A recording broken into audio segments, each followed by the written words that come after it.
আজকে সারা ভারতবর্ষের মুসলিমরা বলছে মসজিদ কেড়ে নিল। ঠিক আছে,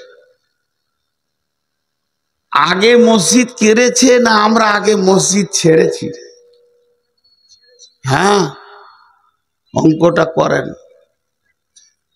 সত্য কথা বলতে শিখেন বুকে হাত দিয়ে। আগে আমরা মসজিদকে ছেড়ে দিয়েছি।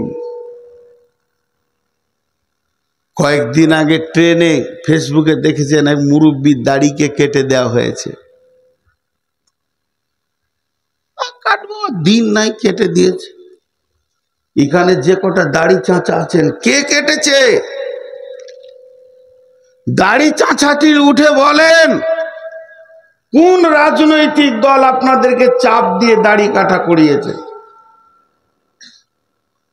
বলেন। ইসলামকে আমরা যা ক্ষতি করেছি অন্য জাতি পারেনি এখনো অত ক্ষতি করতে। ইসলামকে আমরা গলা টিপে মেরে দিয়েছি।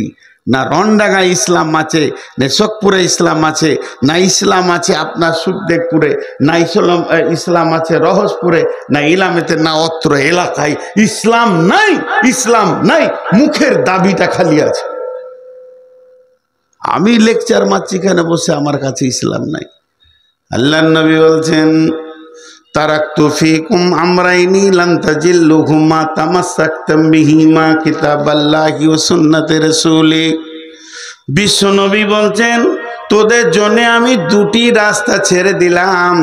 রেল লাইনের পাতিটা যেমন পাতা আছে, আপনার কিনা ইঞ্জিনিয়ার পেতে দিয়েছে, আপনি তিলভিটায় পাকুড়ে বসবেন, হাওড়া পৌঁছে যাবেন, কোনো চিন্তা নাই। একটা লাইনে বিশ্বনবী এত বড় ইঞ্জিনিয়ার ছিলেন, এই দুনিয়ার মাটি থেকে পৃথিবীর মাটি থেকে দুটা লাইনকে পেতে দিলেন জান্নাতুল ফেরদাউস পর্যন্ত। তোরা এই লাইনে চেপে যা আর হুর হুর হুর করে চলতে থাক, আগে বাড়তে থাক। সারা পৃথিবী এসে তোর সামনে দাঁড়ালে কাটা যাবে, সে তোকে কাটতে পারবে না, আর তুই জান্নাতে ঢুকে যাবি। তাহলে একটা হলো কিতাব আল্লাহ, একটা হলো সুন্নাতে রাসূলি। আমাদের কাছে আল্লাহর কিতাব নাই, রসুলের সুন্নত নাই। এখন যদি একটা একটা করে দেখা যায় অনেক সময়ের ব্যাপার, কিন্তু একটা ছোট করে দেখাই। একটা বিয়ে বাড়িতে যান, বিয়ের সূচনা হলো আমার ছেলে আর কারো মেয়ে, কিংবা কার ছেলে আমার মেয়ে, সূচনা হলো মেয়ে দেখতে যেতে হবে। ইসলাম তখন থেকে মুখ খুলছে, কিভাবে দেখবি, কে দেখবি। 25টা বন্ধু নিয়ে যে মেয়েটাকে গোল করে বসিয়ে হো হো করে দেখছে আর আনন্দ করছে, উল্টা পাল্টি প্রশ্ন করছে, আনন্দ লুটছে। ইসলাম তখন থেকে বিদায় নিয়েছে। ওর ঘরে আর ইসলাম নাই। ক্যামেরা চলছে, এ চলছে, ও চলছে। একটা বিয়ে অনুষ্ঠানে ইসলাম নাই, কোনো অনুষ্ঠানে ইসলাম নাই আপনার আমার ঘরে। ইসলামকে তাওয়াক্কা করি না। আল্লাহর কালামকে এরকম আঙুল দেখেছি, তোর কথা চলবো না, সমাজের মতো করে চলবো। জি ভাই। আর আমাদের সব থেকে বড় অস্ত্র কি মুসলিমদের? আখলাক। আখলাক, চরিত্র। তালোয়ার দিয়ে মানুষকে কেটে মারো ইসলাম বলেনি।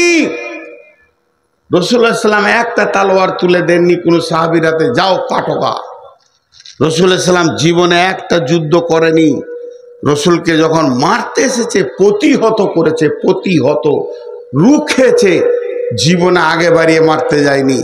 আজকে আমাদের সব থেকে বড় অস্ত্রের নাম হলো আখলাক। সময় কমে যাচ্ছে, তার জন্য আর কি আপনাদেরকে দিব। আখলাকের একটা কথা শুধু আপনাদেরকে দিই।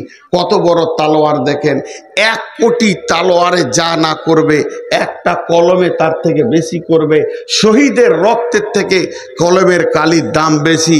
হাতে তালোয়ার রাখতে হবে না, চাকু ভুজালি রাখতে হবে না, সবারই কাছে যেন কলম থাকে, এরকম পড়াশোনা করেন, পৃথিবীর নিজাম উল্টিয়ে যাবে। আর বাড়িতেও তালোয়ার রাখতে হবে না, বাড়িতে রাখেন আখলাক। শুধু একটা ঘটনা আপনাদেরকে বলবো, 2-3 মিনিটে শর্টে শেষ করব। হযরত উমর কয়েকটা সাহাবীকে পাঠিয়েছিলেন কালেমার দাওয়াত দিয়ে জেরুজালেমে পৌঁছানোর পর সেখান থেকে আসলো চিঠি যে আপনি এখানে আসেন। তা হযরত উমর তার গোলামকে ডাকলো, আসলামা বেরিয়ে গেলেন। আসলামা বললেন, লাব্বাইক ইয়া আমিরুল মুমিনিন। দুজন যাচ্ছেন, পালাক করবে চলছে। হযরত আসলামা উটটাকে সামনে নিয়ে বললেন, হুজুর চড়েন। সঙ্গে সঙ্গে আপনার কিনা যে হযরত উমর উঠে বসলেন, কবি নজরুল কলম ধরলেন। কবি নজরুল বলছেন, হেরি পশ্চাতে চাহি তুমি চলিয়াছ রৌদ্র দগ্ধ দুর্মরু পথ বহি, জেরুজালেমের কেল্লা যেতায় আছে অবরোধ করি, বীর মুসলিম সেনা দল তব বহুদিন মাস ভরে, দুর্গের দ্বার খুলিবে তারা বলেছে শত্রু শেষে, উমর যদি গো সন্ধিপত্রে স্বাক্ষর দেয় এসে। যাক, আমি কবিতাটা বলবো না।